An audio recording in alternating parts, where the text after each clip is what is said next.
Hey guys, Soulord here, back again with another edition of Throwback Thursdays, and what I have for you today is the Toy Biz Ghost Rider Spirits of Vengeance Johnny Blaze with exploding action. Starting to notice a pattern with this particular wave of Ghost Rider figures from the fine folks over at Toy Biz, but with that being said, before we get into the meat and taters of this review, since I no longer have the packaging for this figure, let's first take a look-see at his lone accessory. An egg yolk?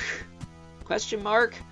No, it's a fire shield, but damn it all if it doesn't look like an egg yolk. That said, just connects to the figure via this big old port on the back. No handle necessary for this shield, though. Would have been nice to have it hanging off the side of his arm instead of the front, especially as far as my real estate on the Ghost Rider shelf is concerned. It's a little crowded. That said, you can spin this shield. Whee! Whee! Whee! See? Spins. Just like a wagon wheel! That said, I'm not the biggest fan of this accessory and think it's quite lame. So, minus 10 points for the Egg Yokio shield. That said, that is all this figure comes with, so kind of lackluster as far as accessories are concerned, but for those of you not in the know, Johnny Blaze was not known for using the chain whip until recently, I do believe, at least as far as my knowledge is concerned. He didn't start using a chain whip until, like, what, the mid-2000s, if I'm not mistaken? So the fact that he doesn't come with one here, not that's surprising, though. If you do have a number of the Danny Ketch figures from this line, you could easily hook him up with one of those if you wanted. But again, for the time, it's not comic accurate. And also for the time, this particular look for Johnny Blaze is not comic accurate because he was more of a civilian look at this time during the Spirits of Vengeance comics. He had the brown trench coat and stuff going on. Later on got the armor. We'll talk about that more in a couple of weeks. But this is his, of course, classic first appearance design, and while I do appreciate that Toy Biz did give us this particular look for Johnny Blaze, I would have liked another character like Blackheart or Lilith or, I don't know, another Ghost Rider villain at the time.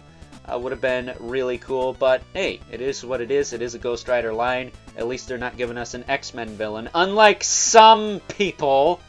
You know who you are. So taking a closer look at good old Johnny Blaze here. And don't get too excited, the only glow-in-the-dark element on this figure is his noggin. Quite disappointing, actually. I'm not the biggest fan of this Johnny Blaze figure. I would have much rather preferred a less gimmicky classic look for this character, but it is what it is. At least we got one, and as far as the gimmick is concerned, it doesn't really hinder the articulation much at all, other than the fact that this arm pops off on mine. So with that being said, as far as articulation on this guy goes, he has a swivel in the shoulder, hinge in the elbow, swivel at the wrist, T-jointed hip, so you can put him on the bike that goes with the Johnny Blaze figures from this line if you wanted to, so that's nice.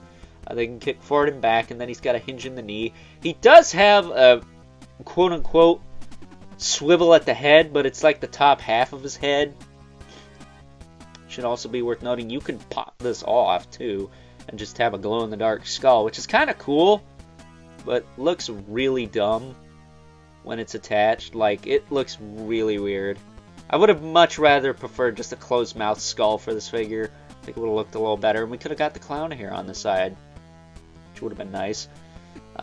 That said, as far as the gimmick is concerned, if you ever wanted to know how the Marvel Legends team felt about the current state of the Ghost Rider HasLab, you just press the button on the back and everything just fell apart. Yeah.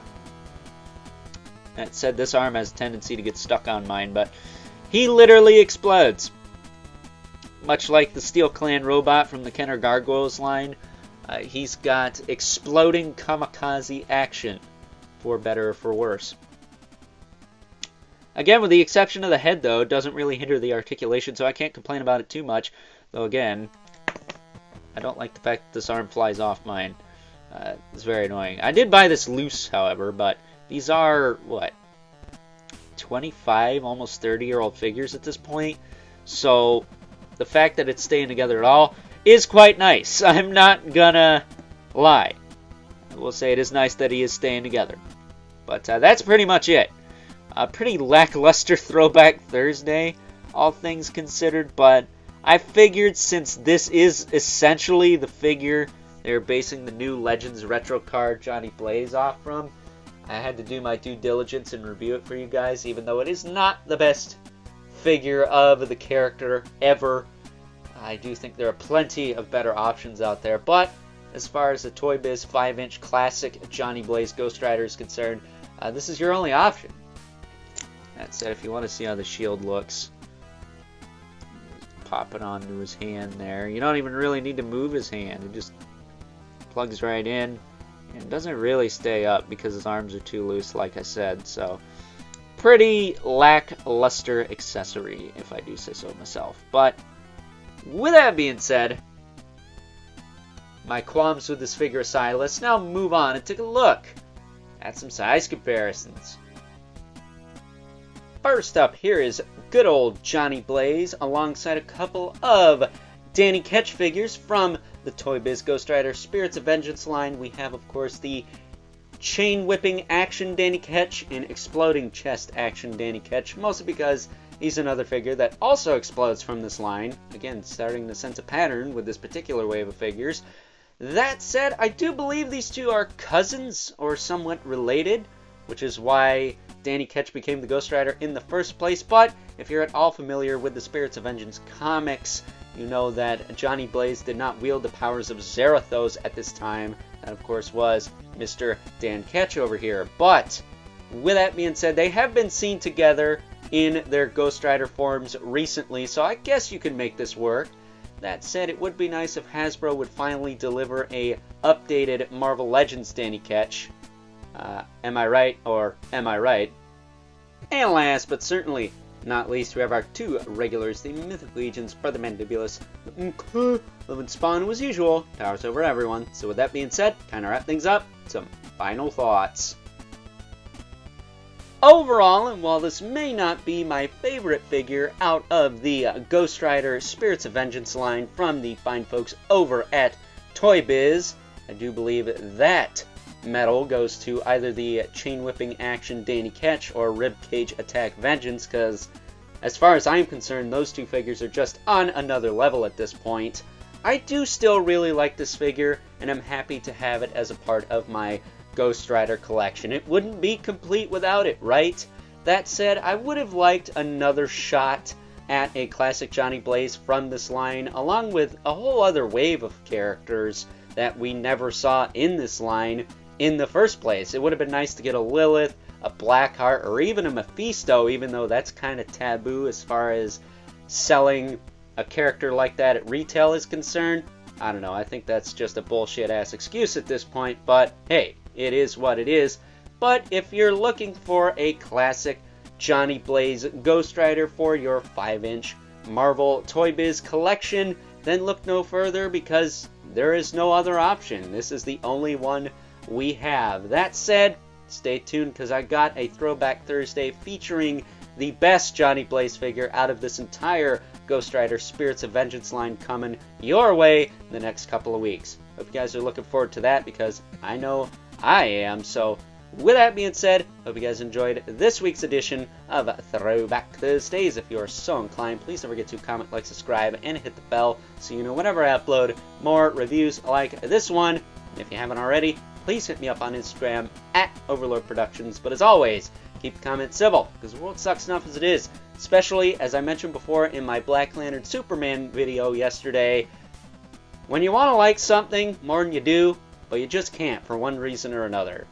This is another one of those times, unfortunately. Until next time, I'll catch you guys later.